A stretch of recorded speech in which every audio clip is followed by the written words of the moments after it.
Hello everyone, welcome to Abhipedia. आज का हमारा जो टॉपिक है वो है non profit organisation. Non profit organisations क्या होती हैं? देखो, हम ऐसी ऑर्गेनाइजेशन जो प्रॉफिट के लिए काम नहीं करती, जिसका जिसका काम होता है सोशल वेलफेयर करना, है ना। उनका जो बेसिक एम होता है, ऑब्जेक्टिव होता है, वो क्या होता है कि उन्होंने सोशल वेलफेयर करना होता है। ऐसी बहुत सारी आपने चैरिटेबल इंस्टीट्यूशंस देखी होंगी। आप इवन ये कह सकते हैं कि जो आपके रेड क्रॉस सोसाइटीज़ हैं या कोई भी एनजीओज हैं, ये सब क्या करती है, ये their aim is to not to earn profit but to provide social welfare. तो अब इनके जो अकाउंट्स होते हैं वो थोड़ा सा अलग तरीके से बनते हैं। अलग तरीके से मतलब इनकी, जैसे हमने देखो सोल प्रोप्राइटरशिप किया तो उसमें क्या होता है, फाइनेंशियल स्टेटमेंट्स बनती हैं सीधी सीधी। फिर अगर आप इंश्योरेंस कंपनीज के लिए जाओगे उसमें थोड़ी सी रिक्वायरमेंट डिफरेंट हो जाती है। जब आप पार्टनरशिप किया उसमें आपने आपका पीएनएल अकाउंट बनता है, अप्रोप्रिएशन अकाउंट बनता है, और फिर उसमें पार्टनर्स कैपिटल अकाउंट की भी बहुत सारी डिटेल्स हो जाती हैं। तो ऐसे करके जो ये नॉन प्रॉफिट ऑर्गेनाइजेशंस होती हैं, इनके जो अकाउंट्स होते हैं वो नॉर्मल जो फर्म्स होती हैं उनसे अलग बनते हैं, और इनके जो एसेट्स वगैरह होते हैं उनके नेम्स भी बेसिकली नॉर्मल फर्म से, नॉर्मल इंश्योरेंस कंपनी से, बैंकिंग सेक्टर से, इन सभी कंपनी से अलग बनते हैं। तो इसका क्या बेसिक प्रोसेस क्या होता है, एक ये receipt and payment account maintain करते हैं। उस रिसिप्ट एंड पेमेंट अकाउंट में हर तरह का पैसा जो रिसीव किया वो आता है, हर तरह की पेमेंट जो ये करते हैं वो भी उसमें नोट की जाती हैं। और ये आप जैसे कि एक कैश बुक होती है ना नॉर्मल, वैसे ही ये रिसीट एंड पेमेंट अकाउंट होता है। इसमें सारे के सारा जो पैसा आया और गया सब नोट किया जाता है। अब इसके बाद फिर यहां से बनाते हैं इनकम एंड एक्सपेंडिचर अकाउंट, जिसमें एक्सपेंस और इनकम की डिटेल होती है, और फिर एक बनती है आपकी बैलेंस शीट। तो इस तरह से इसके अकाउंट्स जो हैं नॉन प्रॉफिट ऑर्गेनाइजेशन के बनाए जाते हैं। और इसी से रिलेटेड हम एमसीक्यूज करेंगे कुछ आज। और पहला एमसीक्यू जो है आपका वो क्या है, which of the following is an example of a non profit organisation. ऐसी ऑर्गेनाइजेशन जो प्रॉफिट कमाना उनका एम नहीं है, इनमें से कौन सी है? एक मल्टीनेशनल कॉरपोरेशन बोल सकते हैं, इंडियन ऑडिट फर्म है कोई, उसको आप इसमें डाल सकते हैं कैटेगरी में, इंश्योरेंस कंपनीज को डाल सकते हैं, या पब्लिक हॉस्पिटल्स जो हैं इनको डालेंगे। इनमें से कौन सी ऐसी है जो अगर हम बोलें कि एक नॉन प्रॉफिट ऑर्गेनाइजेशन है? मल्टीनेशनल कॉरपोरेशन, एमएनसी तो इसमें नहीं आएगी, ऑडिट फर्म्स भी नहीं आएंगी, बिकॉज वो अपनी फीस लेते हैं और ऑडिट्स करते हैं और उसके अकॉर्डिंग से रिपोर्ट्स बनाते हैं।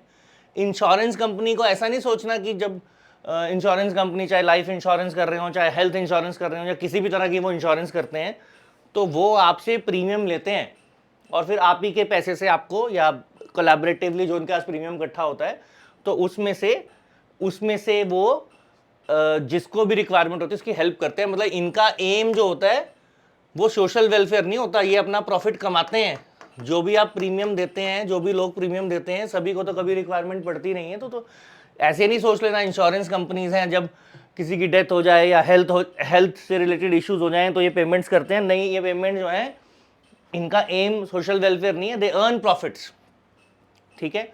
पब्लिक हॉस्पिटल्स जो गवर्नमेंट हॉस्पिटल्स होते हैं इनको हम बोल सकते हैं, बिकॉज देखो यहाँ जो फीस चार्ज होती है वो भी बड़ी नॉमिनल सी होती है, 5 रुपये 10 रुपये।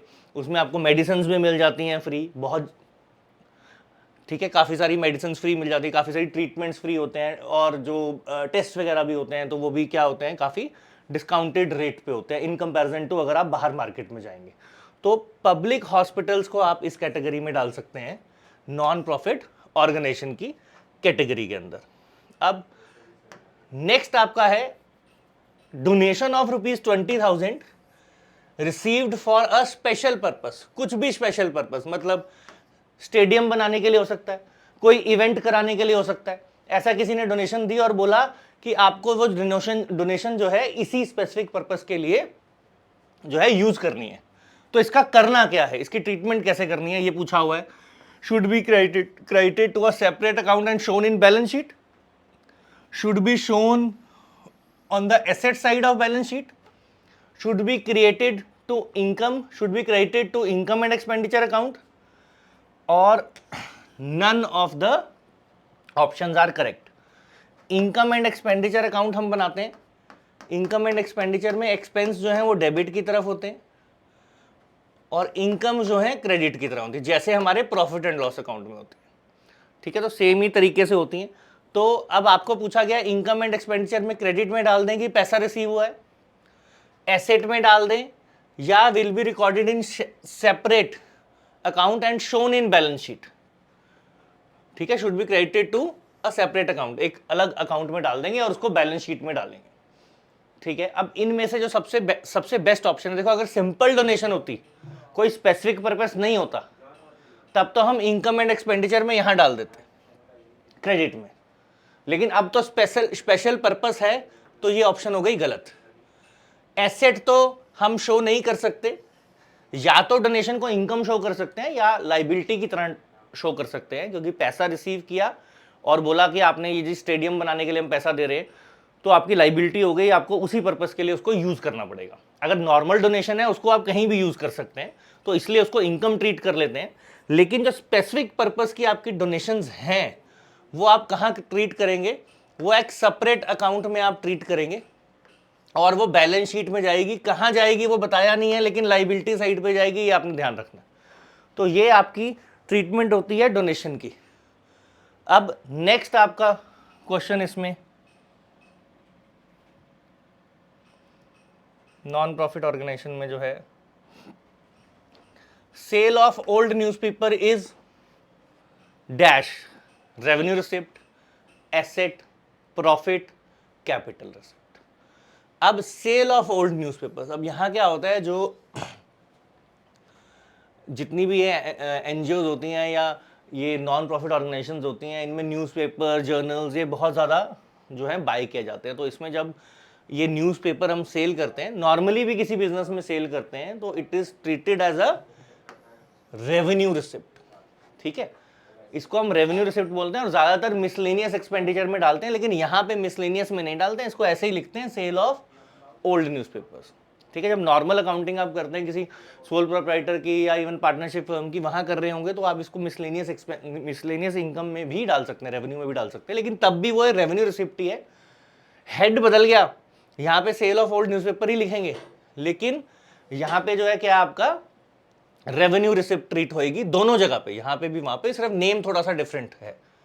क्लियर है? कैपिटल रिसिप्ट हो नहीं सकती, क्योंकि कैपिटल रिसिप्ट कौन सी होती है, जिसके बदले क्या हो, कोई एसेट बढ़ जाए या कोई लाइबिलिटी आपकी कम हो जाए, तो उसको आप बोलते हैं कैपिटल रिसिप्ट। नेक्स्ट देखो, in receipt and payment account, in receipt and payment account cash in hand और at the bank is shown on the receipt and payment account. मैंने आपको बताया कैसे बनते हैं इसके अकाउंट्स। एक रिसिप्ट एंड पेमेंट अकाउंट, जैसे कि आप कैश बुक बनाते हैं, सेम डेबिट में आती है रिसिप्ट्स, क्रेडिट में आती हैं पेमेंट्स। तो आपको क्या बोला है कि the receipt and payment account cash in hand और at bank is shown as. तो जो रिसिप्ट एंड पेमेंट अकाउंट आपका बनेगा, बस कैश बुक की तरह फर्क ये होता है, यहाँ पे 2 कॉलम नहीं होते अमाउंट के, एक ही कॉलम होता है, ओनली 1 कॉलम। कैश बुक तो डबल कॉलम होती है, उसमें कैश और बैंक अलग अलग होता है, यहाँ पे अलग अलग नहीं होगा वो। तो in receipt and payment cash in hand और at bank is shown on the left hand side, right hand side, credit side, या none of the options are correct. इनमें से कौन सी ऑप्शन है ये आपको बताना है, बहुत आसान है। रिसिप्ट डेबिट में ही नोट होती है, जैसे कैश बुक में नोट होती है, तो यहाँ भी डेबिट में ही नोट होगी। तो अब ये कैश इन हैंड और एट बैंक, ये आपका फेवरेबल बैलेंस होता है, आपके बेनिफिट का बैलेंस होता है, तो इसको आप यहाँ शो करते हैं। अगर ओवरड्राफ्ट एज पर बैंक होता तो फिर वो दूसरी साइड पे चले जाता, लेकिन अगर कैश इन हैंड या कैश इन बैंक है, तो वो दोनों जो है वो इसी तरफ आएंगे, यानी कि कहाँ, इन ऑप्शंस के अकॉर्डिंग कहाँ पे सही है, लेफ्ट हैंड साइड पे है ना, ये आपका लेफ्ट हैंड है, तो लेफ्ट हैंड साइड पे आएंगे। ठीक है, तो ये आपका रिसिप्ट एंड पेमेंट से रिलेटेड जो है वो एक क्वेश्चन था।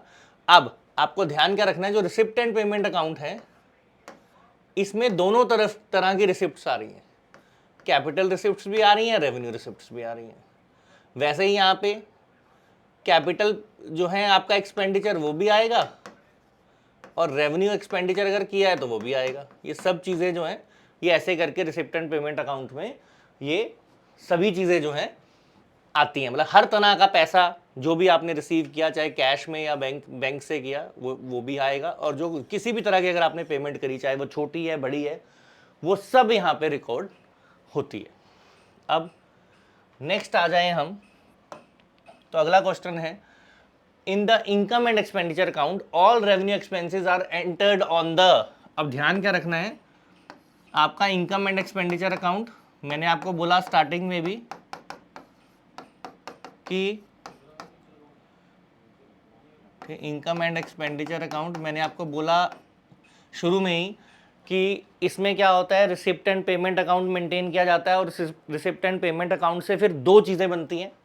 एक तो बनता है इनकम एंड एक्सपेंडिचर अकाउंट, एक बनती है बैलेंस शीट। बैलेंस शीट का फॉर्मेट तो आपको मालूम ही है। अब इनकम एंड एक्सपेंडिचर के रिगार्डिंग उन्होंने पूछा जितने भी रेवेन्यू एक्सपेंसेस हैं वो कहाँ पे नोट होते हैं, लेफ्ट हैंड साइड में होते हैं, लाइबिलिटी साइड यानी कि बैलेंस शीट में चले जाएंगे, राइट हैंड साइड में आएंगे या एसेट साइड जाएंगे। मतलब आपसे एग्जैक्टली पूछा है कि वो जाएंगे कहाँ। पहला left hand side, right hand side तो इनकम एंड एक्सपेंडिचर अकाउंट में होगी, लाइबिलिटी और एसेट जो है बैलेंस शीट होगी। तो सबसे पहले तो हमें ये पता होना चाहिए कि अगर हम, अभी मैंने आपको बताया जो रिसिप्ट एंड पेमेंट अकाउंट है उसमें ये दोनों तरह की रिसिप्ट होती है और दोनों तरह की पेमेंट भी होती है, कैपिटल और रेवेन्यू भी। तो आपको समझना है जो ये रेवेन्यू इन नेचर हैं ये जाते हैं इनकम एंड एक्सपेंडिचर अकाउंट में, और जो कैपिटल इन नेचर है वो आपके जाते हैं बैलेंस शीट के अंदर। तो आपको ये अब आपसे क्लियरली पूछा है, कोई एक्सपेंस भी नहीं दे रखा। अगर कोई एक्सपेंस दे रखा होता तो आपको आइडेंटिफाई करना पड़ता कि ये एक रेवेन्यू एक्सपेंडिचर है या कैपिटल एक्सपेंडिचर है। अभी तो सीधा सीधा बोला रेवेन्यू एक्सपेंसेस, तो ये तो पक्का ही पता है कि इनकम एंड एक्सपेंडिचर अकाउंट में जाना चाहिए ये, है ना। वो तो वैसे भी आपको पूछा है। अब आपसे पूछा है ये कहाँ जाएगा, डेबिट में जाएगा या क्रेडिट में जाएगा, मीन्स लेफ्ट हैंड साइड में जाएगा या राइट हैंड साइड में जाएगा। तो आपको समझना है, इससे पजल नहीं होना। इनकम एंड एक्सपेंडिचर अकाउंट है ये, लेकिन इसका मतलब ये नहीं है कि यहां पे इनकम है और यहां पे एक्सपेंस है। नहीं, इनकम क्रेडिट में ही है, इसको क्रेडिट साइड बोलते हैं, और एक्सपेंस आपके डेबिट में ही होंगे। नेम से कंफ्यूज नहीं होना है, ठीक है। तो इनकम जो है आपकी कहां जाएगी, क्रेडिट साइड में। एक्सपेंस जो है कहां जाएगा, डेबिट साइड में। तो इसका आंसर क्या बनेगा, debit side means left hand side. तो आपका आंसर है ये। तो इस चीज का आपको ध्यान रखना है कि नेम से कभी कंफ्यूज नहीं होना। इनकम जैसे प्रॉफिट एंड लॉस अकाउंट है या कुछ है ना, तो इसमें इनकम पहले लिखी है, एक्सपेंडिचर बाद में लिखा है, तो इसका मतलब ये नहीं है कि ये वाली साइड पे इनकम है और वो वाली साइड पे एक्सपेंस है। ऐसा नहीं होता है। बस इस चीज से कभी कंफ्यूज मत होना। कई बार जो है स्टूडेंट्स कंफ्यूज हो जाते हैं, तो इस चीज से आपने कभी कंफ्यूज होना नहीं है, ठीक है। अब नेक्स्ट आपका आ गया क्वेश्चन इसमें, इन इनकम एंड अच्छा ये तो हो गया। Income and expenditure account generally indicates, ये जो इनकम एंड एक्सपेंडिचर अकाउंट है ये जर्नली क्या बताता है, मतलब इसका जो आंसर आएगा आपका, जैसे प्रॉफिट एंड लॉस का आंसर होता है वो प्रॉफिट या लॉस बताता है। ट्रेडिंग अकाउंट होता है आपका, तो उसमें आंसर जो है वो ग्रॉस प्रॉफिट या ग्रॉस लॉस होता है। प्रॉफिट एंड लॉस अकाउंट में नेट प्रॉफिट या नेट लॉस होता है। वैसे ही या कैश बुक होती है तो उसका बैलेंस जो है कैश का बैलेंस बताता है, बैंक का बैलेंस बताता है। ऐसे ही ये क्या बताएगा, इनकम एंड एक्सपेंडिचर अकाउंट क्या बताएगा आपका, कैश बैलेंस बताएगा, कैपिटल फंड बताएगा, नेट प्रॉफिट या नेट लॉस बताएगा, सरप्लस या डेफिसिट बताएगा। तो ये आपको जो है इन ऑप्शंस में से बताना है कि ये इनकम एंड एक्सपेंडिचर अकाउंट का बैलेंस क्या बताएगा। देखो इनकम और एक्सपेंडिचर, एक तरफ इनकम एक तरफ एक्सपेंस। अगर इनकम ज़्यादा है एक्सपेंडिचर कम है तो नॉर्मल फर्म्स में तो हम उसको प्रॉफिट या लॉस की तरह दिखाते हैं, लेकिन यहाँ पे हम उसको प्रॉफिट या लॉस वर्ड नहीं यूज करते हैं, हम यूज करते हैं सरप्लस और deficit, because non profit organisation है, aim is not to earn profit, तो वो टर्म प्रॉफिट या लॉस यूज भी नहीं करते हैं। क्या यूज करते हैं, सरप्लस और डेफिसिट। और बैलेंस शीट में आप कैपिटल नहीं लिखते हैं, क्या लिखते हैं, कैपिटल जो है वो फंड वर्ड इसमें यूज करते हैं, एक सिंपल कैपिटल नहीं लिखते हैं, ठीक है। तो ध्यान रखना है, इनकम एंड एक्सपेंडिचर का बैलेंस जो है क्या दिखाएगा, अगर इनकम ज्यादा है एक्सपेंस कम है तो सरप्लस दिखाएगा, अगर एक्सपेंडिचर ज्यादा है और इनकम कम है तो वो डेफिसिट दिखाएगा। तो इन दोनों ही बातों का ये दोनों ही बातें आपने ध्यान में रखनी है, ठीक है। The task of preparing an income and expenditure account and balance sheet begins after the preparation of, अब इनकम एंड एक्सपेंडिचर अकाउंट बनाना है, task of preparing income and expenditure account and balance sheet begins after the preparation of, क्या चीज बनाएंगे इनमें से, profit and loss account बनाएंगे, trading बनाएंगे, cash account बनाएंगे, ट्रायल बैलेंस बनाएंगे, इनमें से कौन सा बनाएंगे अकाउंट, और वो अकाउंट बनने के बाद फिर ये इनकम एंड एक्सपेंडिचर और बैलेंस शीट का जो अकाउंट है, बैलेंस शीट जो है वो बनाना स्टार्ट कर सकते हैं आप। तो ये आपको बताना है क्वेश्चन में। तो आपको देखो समझना है, अभी तक हमने जितना भी टर्म्स की उसमें ये इनमें से कोई यूज हो रहा था क्या, ना प्रॉफिट यूज हुआ, ना ट्रेडिंग यूज हुआ, ना ट्रायल बैलेंस यूज हुआ। हाँ, एक receipt and payment account use हुआ, और मैंने आपको यही बताया था कि रिसिप्ट एंड पेमेंट अकाउंट बनाते हैं और उसके बाद रिसिप्ट एंड पेमेंट अकाउंट से दो चीजें बनती हैं, इनकम एंड एक्सपेंडिचर अकाउंट बनेगा और बैलेंस शीट बनेगा। पर साथ में मैंने आपको यह भी बताया, ये जो रिसिप्ट एंड पेमेंट अकाउंट है ये क्या है, ये कैश बुक की तरह है। Cash book means cash account की तरह है। तो इसका आंसर एग्जैक्टली नहीं दिया, इनडायरेक्टली दिया हुआ। रिसिप्ट एंड पेमेंट अकाउंट को आप कैश अकाउंट भी बोल सकते हैं, बिकॉज उसमें सारी की सारी जो पेमेंट्स आई और जितनी पेमेंट्स आपने की वो सभी का रिकॉर्ड जो है उसमें हम करते हैं। वो रिकॉर्ड करने के बाद फिर उनको इसमें से हम आइडेंटिफाई करके कि कौन सी कैपिटल नेचर की है उसको बैलेंस शीट में डाल देते हैं, कौन सी रेवेन्यू नेचर की है उसको हम इनकम एंड एक्सपेंडिचर अकाउंट में डाल देते हैं। तो इस चीज का आपको जो है अपने माइंड में रखनी है ये चीज कि जो ये रिसिप्ट एंड पेमेंट अकाउंट है वो कैश अकाउंट की तरह ही होता है। तो हर तरह की कैश रिसिप्ट या बैंक के थ्रू भी रिसिप्ट है और कोई भी पेमेंट है तो वो सब उसमें रिकॉर्ड की जाती है, ठीक है जी। अब देखो, income and expenditure account, all revenue receipt are entered on the, ये बहुत इजी है, ये तो आप कर सकते हैं कि रेवेन्यू रिसिप्ट जो है वो कहां डालनी चाहिए, इनकम एंड एक्सपेंडिचर अकाउंट के अंदर रेवेन्यू रिसिप्ट। अभी तो हमने किया था थोड़ी देर पहले, 2-3 क्वेश्चन पहले ही था इससे रिलेटेड क्वेश्चन, जिसमें क्या था, जिसमें हमें पूछा था कि एक्सपेंसेस कहां डालने हैं, रेवेन्यू एक्सपेंसेस को कहां डालना है। तो अब इसका आंसर तो आपको मालूम होना चाहिए, फटाफट से आंसर दे दो, ठीक है। लेफ्ट हैंड साइड नहीं हो सकता क्योंकि लेफ्ट हैंड साइड में तो क्या जाती हैं, क्या जाती है, रेवेन्यू एक्सपेंडिचर जाता है, ठीक है। तो कहां होगी, ऑब्वियसली कहां होगी, राइट हैंड साइड पे होगी, ठीक है। तो राइट हैंड साइड जो है इसका आंसर है। इससे रिलेटेड डिटेल्स हमने पहले ही कर ली थी, पहले जो क्वेश्चन था उसी में हमने कर लिया था। तो अब आपको जो है इस चीज का ध्यान रखना है कि इनकम एंड एक्सपेंडिचर अकाउंट से रिलेटेड या रेवेन्यू रिसिप्ट, अब आपको थोड़ी सी क्लैरिटी मिल गई होगी बेसिक कंसेप्ट्स के रिगार्डिंग इस नॉन प्रॉफिट ऑर्गेनाइजेशन के। हाँ, इनकी टर्म्स आप जरूर पढ़ लेना, क्योंकि इसमें जो टर्म्स होती हैं जैसे लेगेसीज होती है, फिर मोइंग मशीन होती है ना, ऐसे थोड़ी अलग अलग तरह की होती है रिसिप्ट्स भी इनकी। फिर इसकी जो मेन इनकम रहती है, अगर मैं बोलूं तो मेन इनकम होती है वो सब्सक्रिप्शन होती है, या मेंबरशिप फी बोल सकते हैं उसको, है ना, सब्सक्रिप्शन।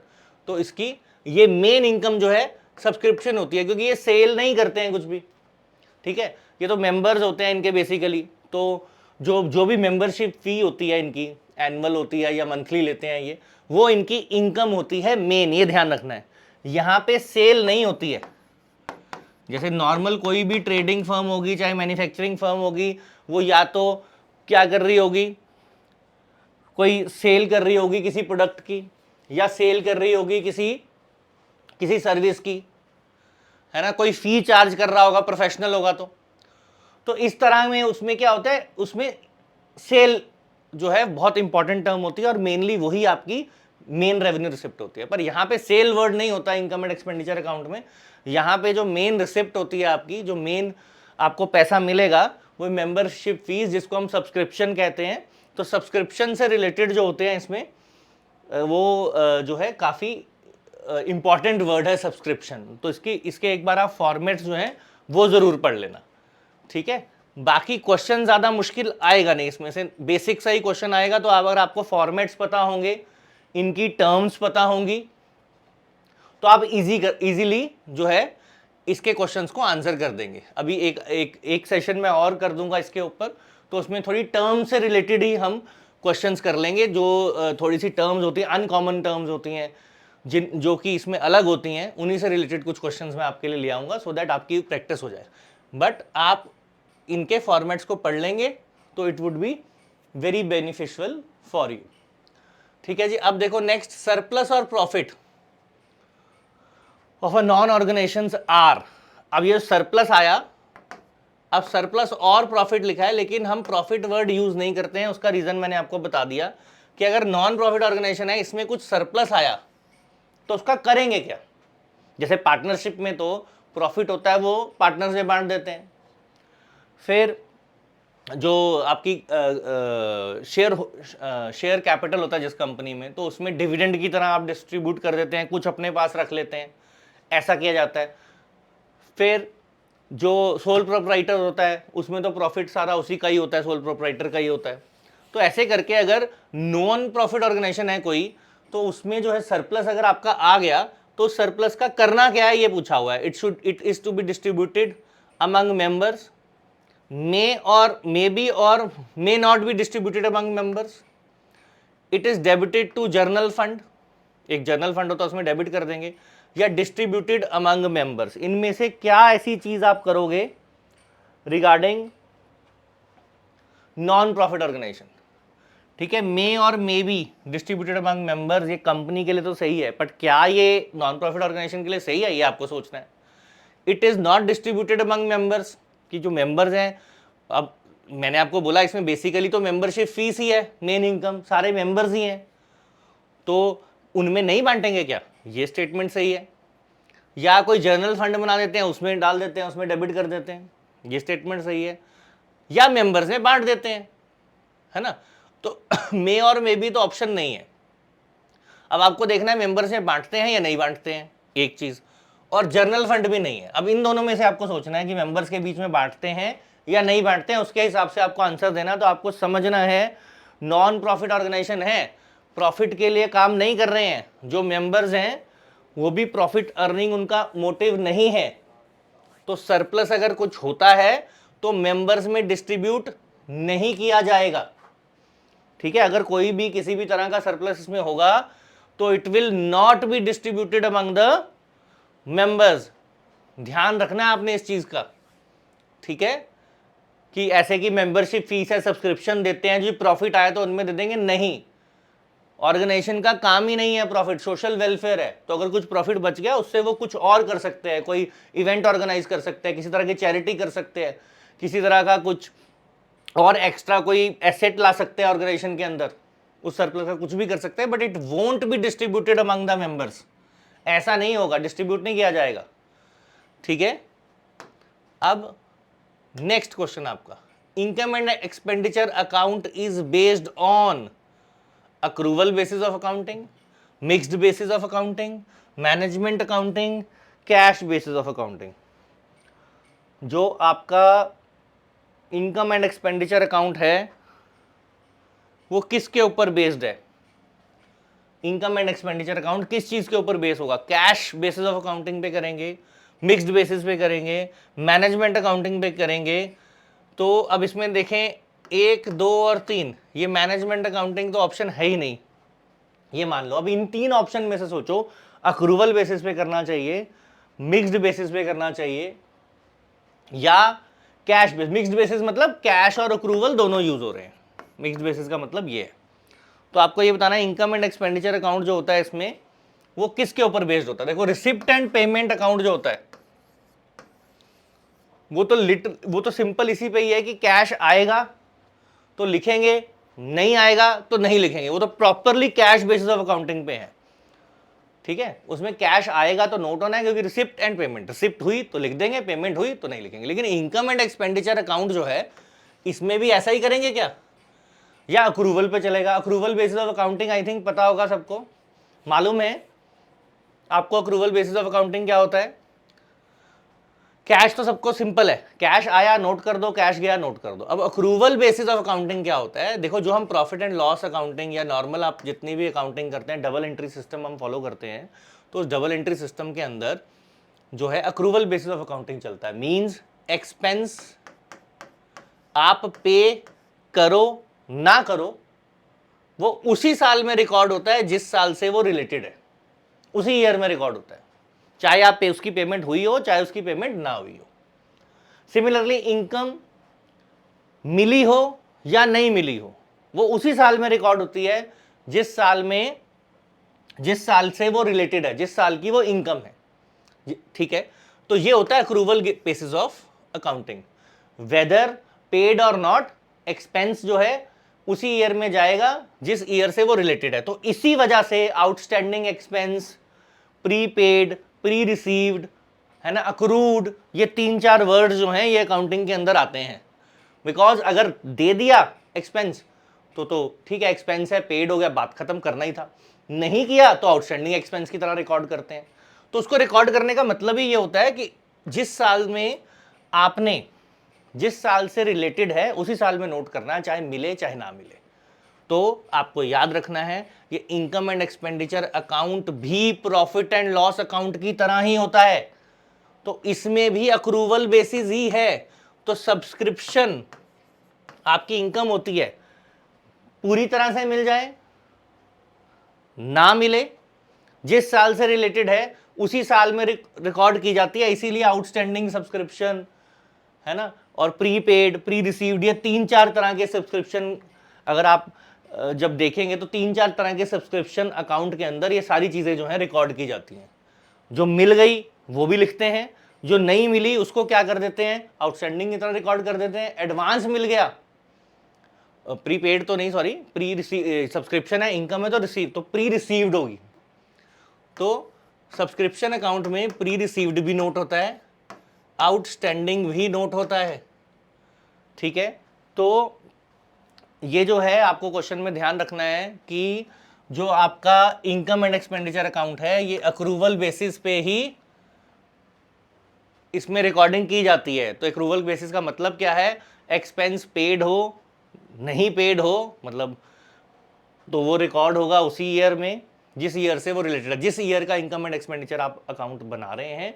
एक्चुअल प्रॉफिट्स शो करने के लिए, एक्चुअल सॉरी प्रॉफिट नहीं, इसमें सरप्लस होता है, सरप्लस या डेफिसिट शो करने के लिए उस साल से रिलेटेड सारी इनकम, चाहे मिली चाहे नहीं मिली, सारे एक्सपेंसेस चाहे पे किए चाहे नहीं किए, वो उसी साल में रिकॉर्ड किए जाते हैं। इसीलिए टर्म्स यूज होती हैं prepaid, pre received, outstanding, accrued, ठीक है। I hope it is clear. तो इसका आंसर जो है आपका क्या आएगा, अक्रूवल बेसिस ऑफ अकाउंटिंग। तो नॉन प्रॉफिट ऑर्गेनाइजेशन हमारा टॉपिक था आज का, ठीक है। ये थोड़ा सा नॉर्मल आप अकाउंटिंग करते हैं उससे अलग होता है, बिकॉज इनका पर्पस भी अलग होता है। जैसे मैंने बताया आपको, इनका पर्पस जो है प्रॉफिट अर्न करना नहीं होता है, इसीलिए ये नॉर्मल अकाउंटिंग से इसमें टर्म्स भी थोड़ी अलग होती हैं, बट बेसिक अकाउंटिंग के कंसेप्ट वही लग रहे हैं। Accrual basis income and expenditure account में रिसिप्ट एंड पेमेंट अकाउंट वैसा ही है जैसे कैश अकाउंट या कैश बुक आप मेंटेन करते हो, उसमें कोई फर्क नहीं है। बैलेंस शीट का भी फॉर्मेट वही है, हाँ थोड़े से एसेट लाइबिलिटीज इसमें अलग तरह के आ जाते हैं। इसमें बहुत सारे फंड्स होते हैं, ठीक है। एसेट्स तो होते ही हैं, फंड्स अलग अलग तरह के फंड्स हो सकते हैं, सुपर नेशन फंड हो सकता है, फिर लेगेसीज होती हैं, ऐसी काफ़ी टर्म्स होती हैं। तो एक बार टर्मिनोलॉजी आप पढ़ लेंगे, नेक्स्ट लेक्चर जो है वो मैं आपको, नेक्स्ट जो है हम MCQs करेंगे वो मोस्टली उसमें टर्म्स वगैरह ही हम डिस्कस करेंगे। आज बेसिक किया था, आई होप लेक्चर आपके लिए जो है वो बेनिफिशियल रहा हो, आपने सीखा होगा चीज़ें आज के लिए। अब अगली क्लास में फिर मिलेंगे, तब तक के लिए कीप डूइंग वेल, और अपनी जो प्रिपरेशन है वो रखो, एग्ज़ाम की डेट कभी भी अनाउंस हो सकती है।